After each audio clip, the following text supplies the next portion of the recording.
She becomes my queen consort. In a move that shook the British monarchy to its core, Charles said he hoped his experience may give encouragement to others. Prince William suddenly grabbed the reins of power. It felt like we were losing public support with every single shocking headline that hit. Everyone understood that a massive, urgent message was being sent. Within a matter of hours, he completely kicked Queen Camilla's children out of the palace. But banning them from the royal Christmas lunch was merely the opening salvo in a war that exposed corruption at the highest levels of the British monarchy. What dark secrets did William uncover that forced him to take such ruthless action? Just how far would Camilla go to protect this elaborate empire of lies she had quietly built? Join us as we reveal exactly what went down after Prince William seized total control. It was a dining room execution. What should have been a normal holiday lunch at Sandringham, roasted turkey pudding and polite chatter turned cold. Tom Parker Bowles and Laura Lopes laughed about expensive estate renovations and private wine cellars treating their royal access like a simple birthright. William sat at the head of the long table, motionless, his eyes tracking their every gesture. King Charles looked exhausted while Camilla's practiced smile completely faded. The tension in the air was thick, though nobody dared to speak of it. The main course had just been cleared when William placed his water glass down with a sharp, deliberate clink. It was subtle, almost casual, but everyone at that table felt the shift. Within seconds, the dining room doors swung wide. This time it was not the waitstaff or the dessert crew. Armed security officers entered with quiet precision, their faces unreadable but their dramatic purpose absolutely clear. All conversation stopped dead mid-sentence. Silverware paused in mid-air. The entire dining room went completely silent. William rose slowly, placing a thick blue folder on the table with a soft thud. Inside were the damning documents that absolutely no one could ignore. Forensic audit reports, bank statements, shell company registrations and invoices traced millions of dollars siphoned directly from royal family accounts. Tom and Laura's faces were instantly drained of all colour. Tom sputtered in anger, calling it an absolute insult, turning to Camilla as if she could somehow rescue them. She sat frozen, gripping her napkin so tightly her knuckles turned white, completely unable to speak. King Charles, staring down at the shocking pages, went completely pale. These numbers left zero room for doubt. William spoke evenly, almost quietly, but every word hit them like a physical blow. Every single contract between the Crown and those front companies was terminated immediately. State auditors were already moving to reclaim all the misappropriated funds. Access to royal properties and private finances was immediately revoked. There was absolutely no argument and no room for negotiation. Security officers stepped forward, firmly guiding Tom and Laura out of Sandringham. They were not allowed to use the main exits. Instead, they were led through service corridors to the back door, meant for staff and deliveries. Their protests went completely unheard and ignored. William watched from the window, totally expressionless, fully aware of how severe this looked to the outside world. But being severe was the entire point. The long era of exploiting royal privilege was officially over, and the message was unmistakable. The rules had changed, and nobody would ever be above them again. The real question was how a Prince of Wales, not yet king, could strip the Queen's children of crown privileges and act directly against his own father's wishes. Just 2 days before Christmas, William had quietly orchestrated a massive legal transfer of authority, granting him emergency powers over all crown finances and internal palace oversight. It was precise, legal and deeply pre-planned, giving him the sole authority to act unilaterally against any misuse of royal resources. It was calculated and executed with military precision. Inside, the royal family was left completely stunned as Camilla and Charles struggled to process what had just happened. Terrified staff whispered in the quiet corridors. Outside, Tom and Laura sat silently in a standard security vehicle, removed from the royal household like ordinary criminal offenders. William understood the public optics. It would look incredibly ruthless, even cruel to some observers, but he knew it was absolutely necessary. Any hint that public duty could be manipulated for private financial gain had just been ended decisively. The palace had witnessed a truly historic, dramatic shift. Royal authority had been asserted in the most highly visible, undeniable way possible. The question everyone was left asking, even if unspoken, was how far this dramatic redefinition of royal power would actually go and whether it marked a new era of strict accountability. William had officially seized control. Prince William will go to extreme lengths to protect the monarchy's public image, even if it means stripping non-working family members of their titles.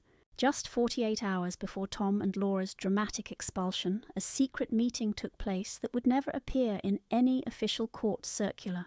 At St. James's Palace, in a secure conference room, completely free from Camilla's influence, William sat across from the Lord, Chief Justice, and the Home Secretary. Thick Tudor-era stone walls blocked out any potential electronic surveillance. The tense atmosphere was heavy, feeling far more like a quiet military tribunal than a smooth royal transition. But what exactly was being decided behind those closed doors? The official story later fed to the press was that King Charles III, facing serious health challenges, had temporarily transferred emergency regency powers to William to maintain government continuity. Cooperation, family unity, and overall stability were heavily emphasized, but the hidden truth was far more aggressive and calculated. William was taking full operational control to remove what he saw as a malignant influence within the House of Windsor. The Regency Act was being activated, but William's interpretation of his powers went far beyond historical precedent. These documents were not merely ceremonial. They were keys to state security services, financial oversight, and major personnel decisions normally reserved only for the ruling monarch. When King Charles signed at 9:47 p.m., shaky but quite deliberate, the legal transfer became binding. By 10:15 p.m., William was already moving. His very first call was to summon the Director General of MI5 and the Keeper of the Privy Purse to an urgent midnight meeting at Clarence House. Their jobs now hung by a thread. William directly informed them that their respective offices had been compromised by outside influences loyal to the Queen Consort's household. He did not accuse them personally, but their total cooperation was absolutely mandatory. The Keeper of the Privy Purse, a 30-year veteran, cited strict protocol. William's reply was ice cold. Those exact protocols had allowed millions of dollars to be stolen. That could no longer be tolerated. By 2 a.m., both positions had new occupants. William had spent months secretly vetting highly qualified replacements from far outside the palace circle, specifically hiring financial forensics experts and counterintelligence professionals who were loyal to integrity, not big personalities. Then came the ultimate crown jewel, complete access to the black box, a highly secure digital archive containing decades of financial transactions, security reports, private personnel files, and classified correspondence. Originally designed for the reigning monarch and their spouse alone, this digital archive's lack of oversight had directly enabled widespread financial abuse. But what dark secrets would it lay bare once opened? For months, William's team had quietly collected whispers of financial irregularities, anonymous tips and massive unexplained expenditures. With this black box, the whole picture finally became crystal clear. At 3:30 in the morning, William ran his very first database query. He pulled up all contracts and payments linked to the Parker Bowles family over 5 years. The shocking results easily exceeded his worst suspicions. Royal funds had been quietly and systematically diverted through ordinary everyday budget lines, logistical support, estate maintenance, formal diplomatic receptions, and major charitable events. Taken individually, absolutely none of these entries raised any red flags. They all looked like plausible, completely routine expenditures, but the actual patterns told a totally different story. Payments were systematically rerouted small sums here and larger transfers there, all designed to look legitimate during basic audits while secretly channeling massive fortunes into hidden accounts that nobody was ever supposed to see. At the absolute centre of this web were Tom Parker Bowles and Laura Lopes, and they weren't just benefiting casually. They controlled a vast network of offshore trusts in the Isle of Man, Jersey, and the British Virgin Islands, all linked to shell companies holding lucrative palace contracts. Every single invoice transaction and signed document was part of a highly coordinated plot to extract royal wealth under the guise of normal operations. The extreme sophistication of the scheme proved this was no mere opportunistic theft. It was deeply planned, highly deliberate, and heavily insulated against discovery until William's investigation finally exposed it all. Tom's network controlled the palace's luxury food supply, where Scottish salmon was billed at triple the normal market rate. Wine ran £2,000 instead of just £500. Flour costs were quadrupled. Laura billed tens of thousands for basic media advice consisting of a single email, or hundreds of thousands for crisis consultations when absolutely no crisis occurred. The most shocking category of all was special event production and coordination. Cross-referencing those invoices with official court circulars and photographic evidence revealed that many expensive events never even happened. Others were dramatically smaller than billed. Was this just simple greed or deliberate fraud designed to siphon off millions? Official invoices showed approximately £45 million taken over 5 years, all routed directly through bank accounts controlled by Camilla's children. Every single fraudulent transaction quietly passed through the Queen's office before ever reaching the keeper of the privy purse. Prince William now had undeniable proof of exactly what was stolen and how.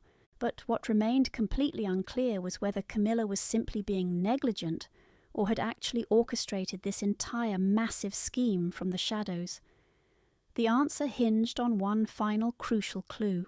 A highly distinctive purple seal kept appearing on key documents at the precise moments when the aging king was at his most vulnerable.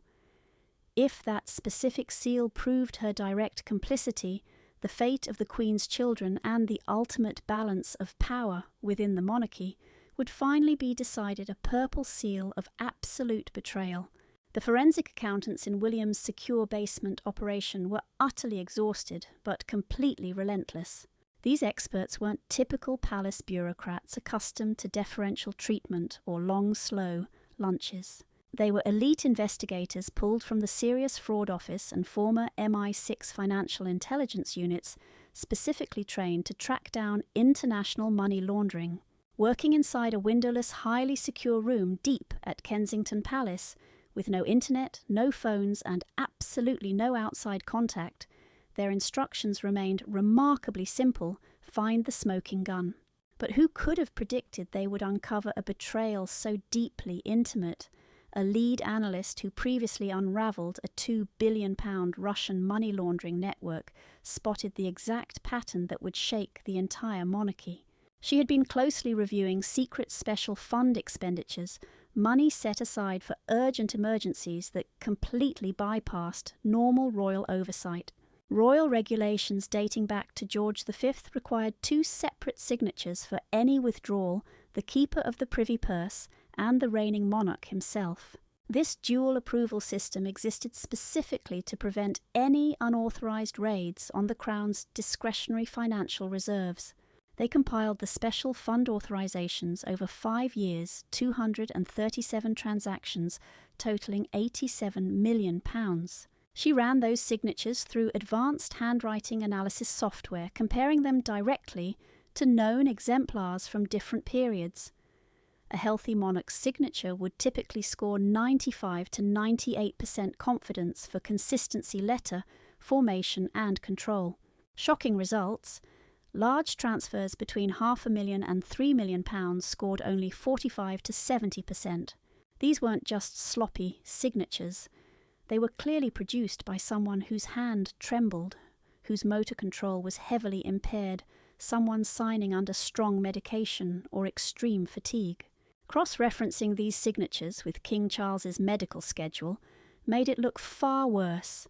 The largest fraudulent transactions coincided precisely with his intensive chemotherapy treatments or post-operative recovery periods, times when heavy anti-nausea drugs and strong painkillers would seriously dull cognition.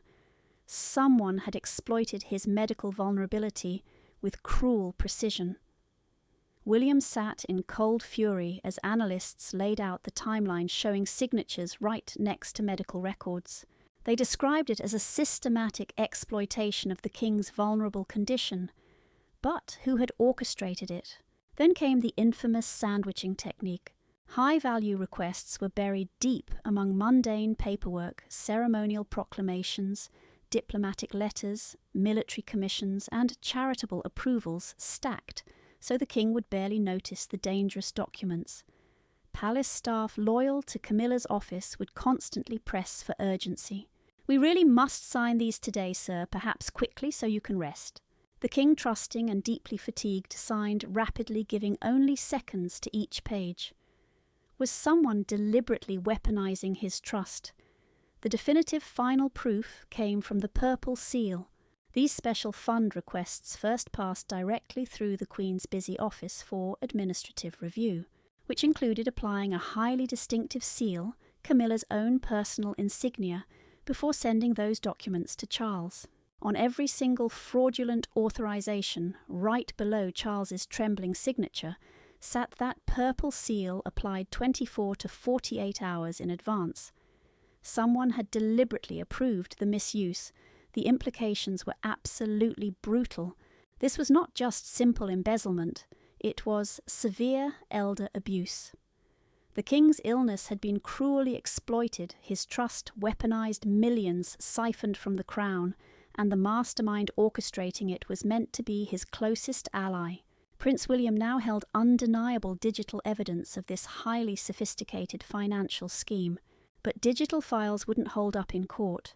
He needed the actual paper trail, those physical documents bearing Charles's own signature and Camilla's stamp, plus their private letters, proving they knew exactly what they were doing. The royal vaults were a massive maze. If Camilla realized William was closing in, she'd destroy everything. A sudden fire, a burst water pipe, or a mysteriously lost folder.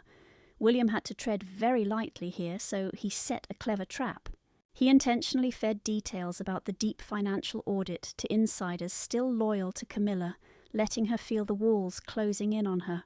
He wanted her to panic and make a sloppy, desperate mistake so he could catch her in the act. The stage was set, but major secrets remained hidden. Who would take the fall as they scrambled to cover up this massive heist? Would Camilla burn the evidence and expose her guilt, or could she slip away clean? This is exactly when loyalty turns into a dangerous weapon. The leak was executed flawlessly. William's team targeted Margaret Thornton, an assistant in the Privy Purse office, who was personally recommended by Camilla and fiercely loyal to her. She wasn't corrupt. She honestly believed Camilla was being unfairly attacked, and that made her highly predictable. William's detectives set things up so she would easily overhear a fake conversation between auditors about the money trail being exposed. The actual signed papers were the last missing piece of the puzzle. Once found, the case was airtight. Margaret swallowed the bait, overhearing every single word exactly as planned. How long before Camilla figured out she was walking into a trap? It took less than 6 hours. Margaret's warning slipped through Camilla's secret network while she was quietly having her afternoon tea at Clarence House. Camilla sent her staff away and spent the next 2 hours plotting. The digital files William held were strong but still highly debatable. Physical papers bearing Charles's shaky signature and her own purple seal would be definitive. If those documents survived, her royal standing would completely collapse. Coldly making her choice, she grabbed a burner phone kept for highly sensitive chats. Camilla dialed Ali Hassan, her trusted head of personal security for over 15 years. Ali was much more than a bodyguard. He had shielded her through the darkest times, blocking the paparazzi, sweeping cars for bombs, and guarding dirty secrets. that no one else could ever know. Their loyalty went far beyond professional duty. But could any loyalty survive a command this extreme? Camilla laid out the dark plan. Safe number 4 in basement archive B held those original authorizations. They had to vanish without triggering any alarms. Ali knew instantly this was not standard security work. This was pure destruction of evidence and outright obstruction of justice. At 1:45 a.m., Ali slipped into Buckingham Palace through a side staff entrance, wearing dark security gear to melt right into the shadows. His security pass got him into almost any private room. In his bag were tools, a high-tech laser cutter built into a flashlight, and an incendiary device to finish the job forever. He slipped through hallways he knew like the back of his hand, dodging security sweeps and cameras, heading straight for the archive room in the oldest, most confusing wing. He arrived there at exactly 2:03 a.m. The keypad door was locked, but Ali's clearance opened it. Inside the room was dark except for faint emergency lighting. Rows of cabinets and steel units vanished into the shadows. Safe number 4 stood against the far wall, massive and heavily reinforced. He turned on the silent laser slowly and carefully, melting the lock's internal gears. 15 painful minutes ticked by before the mechanism finally clicked. The heavy door swung wide. Resting inside was a red folder holding 40 pages of original cash fund authorizations, displaying Charles's signatures sitting next to Camilla's purple seals. Every single sheet proved that hundreds of thousands, sometimes millions of pounds had been stolen. Ali raised his lighter ready to burn the files and destroy the evidence. Suddenly blinding floodlights lit up the dark room. Ali was dazed, dropping his lighter as rapid footsteps rushed toward him. Lieutenant Colonel Thompson's sharp voice pierced the air. "Leave the file. Get your hands on your head." Instantly, Ali was surrounded by 5 heavily armed elite officers. This tactical team definitely wasn't bluffing. Should he fight back, or was this game over? Hopelessly outgunned, Ali raised his hands. They disarmed him, zip-tied his wrists behind his back, and secured the red folder. Thompson coldly told him he was under arrest for trying to destroy royal property, entering restricted zones and conspiring to derail an active royal probe. Ali kept completely quiet, relying on his training to safeguard himself and the Queen. Then Thompson dropped a massive bombshell. The burner phone Ali used had been tapped by GCHQ for 3 straight days. Every single word Camilla uttered, including her command to burn the papers, was on tape. She had essentially convicted herself. Ali's dramatic capture ended one conspiracy, but it triggered a much larger question that completely overshadowed everything else.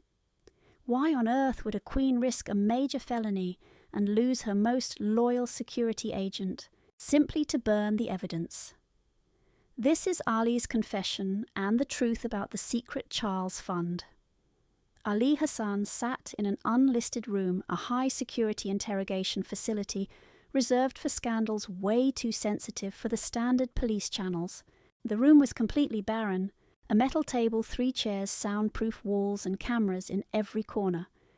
But its legal status was highly questionable under the extreme emergency terms of the Official Secrets Act and Royal Security Protocols. Any cases threatening the Crown could be dealt with through extreme measures completely bypassing standard legal rights. Absolutely no defence lawyers were present. Across from the prisoner sat Prince William and Lord Justice Peaton, his chief legal adviser. William had personally demanded to run this interrogation himself.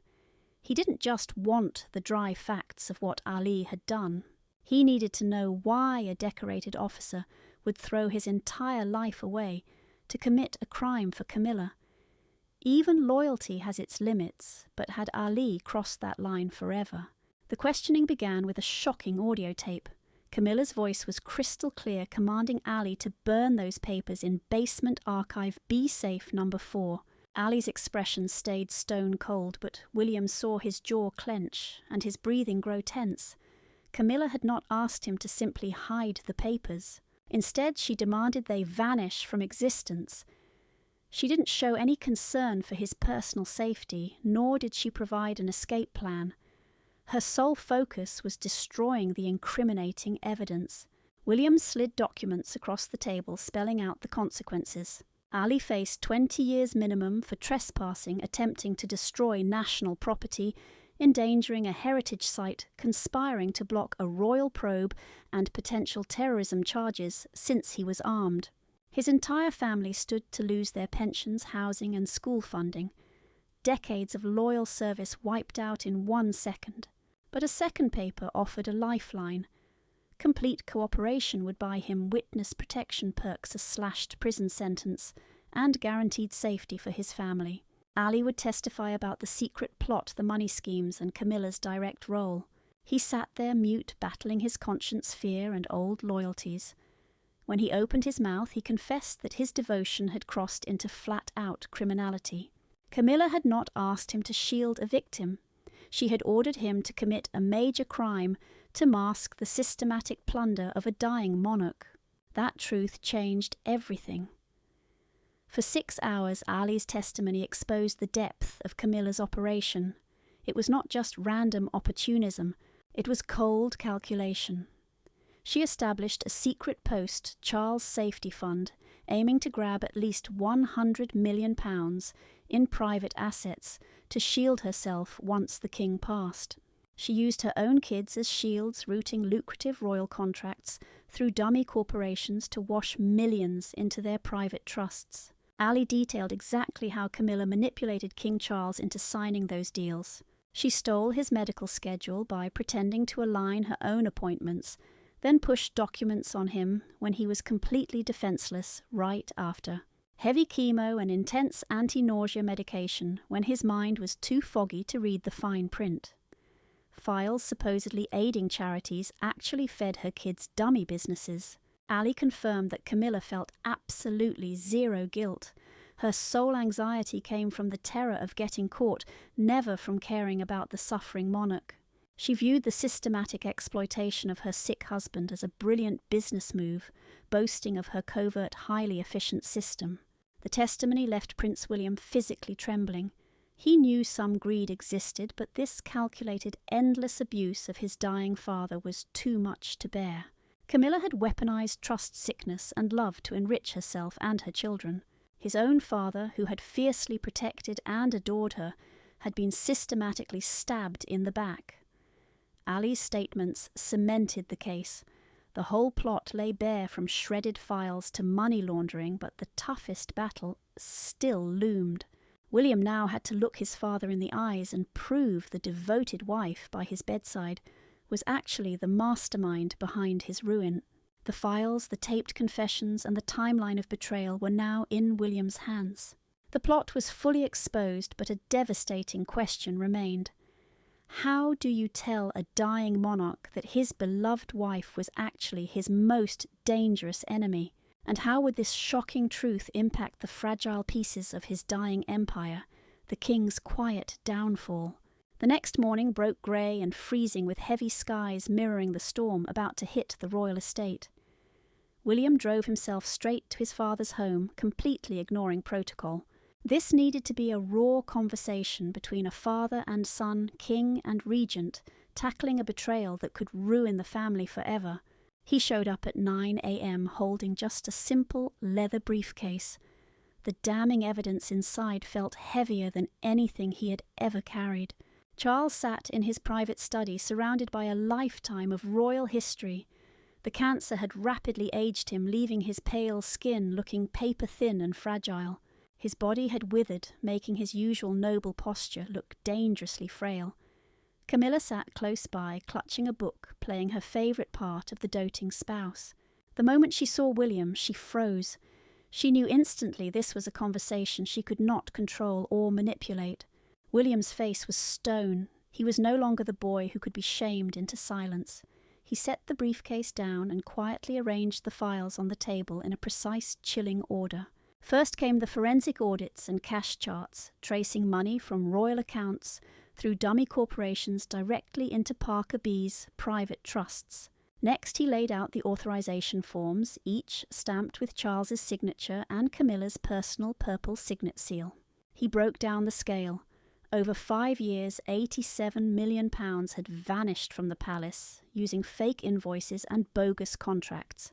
Tom Parker Bowles and Laura Lopes reaped the rewards, masking their names behind complex webs of corporate shells. William handed him a specific document, a £2.88 million emergency eco-grant that slipped into a Jersey shell company before hitting their family trust. Charles's hands shook as he stared at the sheets, completely unable to remember signing them. William pressed on, matching every payout to medical files, proving Charles was heavily sedated or medicated. 43 high-value slips, all signed, while he was utterly defenceless. Someone with his daily treatment schedule had deliberately targeted the moments when he was too weak to resist. How could a son explain such a calculated betrayal? Then William pointed to the purple stamp, Camilla's personal insignia, stamped onto the files before they ever reached the king. This was no staff mistake. It was deliberate aid. Every fraudulent transfer carried her personal seal. She had consciously approved every transaction. Charles stared at the paper, trembling. The very woman he had trusted, the wife he had defended against the entire world, and his own family had treated him like a cash machine for her children. The final blow was an audio tape of Ali Hassan Camilla's trusted, long-serving personal bodyguard. He explained in terrifying detail how she stole Charles's treatment schedules, timed her signature requests, and lied about what the money was for to exploit his kind heart.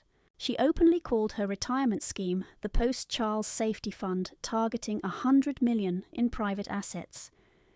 After hearing that tape, Charles could no longer hide from the truth. He finally saw the vast scope of the betrayal, the cruel exploitation of his failing health, and how completely he had been played. He asked the single agonizing question that had haunted decades of their marriage: why he had given her everything, his love, absolute trust, protection, and royal status. He had married her, elevated her to the throne, and defended her against everyone. Yet she turned his critical illness into an opportunity, exploiting his vulnerability to steal millions. The tears rolling down his face did not stem from anger. They were pure devastation.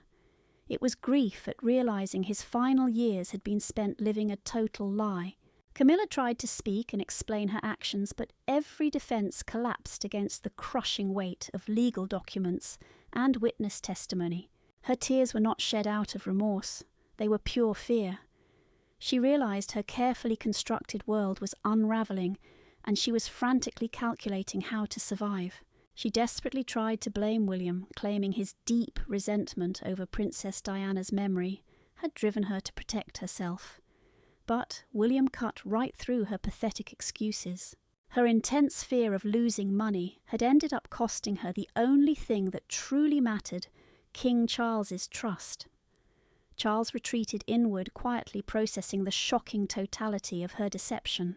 How many times had she presented legal documents under the guise of loving care? How many times had he blindly trusted her, believing she had his health in mind, only to be cruelly manipulated? Every memory of partnership, love, and protection was ruined. It was just a performance, a con built over several decades. William turned to his father, softening slightly. He gently asked whether Charles wanted him to proceed with justice or stop the process to avoid a major public scandal. King Charles slowly shook his head. His tears continued to fall, but there was a quiet clarity now. He had tried to protect the family honour, but Camilla had destroyed it entirely from the inside. He nodded almost imperceptibly, granting William permission to act. It was the saddest gesture the prince had ever seen. A father giving his son the authority to destroy the last remaining vestiges of happiness for the sake of survival. The mounting evidence was complete. The massive conspiracy was now fully exposed. Yet the ultimate difficult question remained. What does justice look like when the criminal is a queen and the victim is a dying king?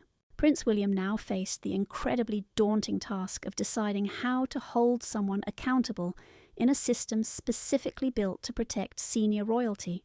Could the British monarchy survive the shock of a sitting queen being publicly exposed, and could trust ever be truly restored within the royal family? It was Judgment Day.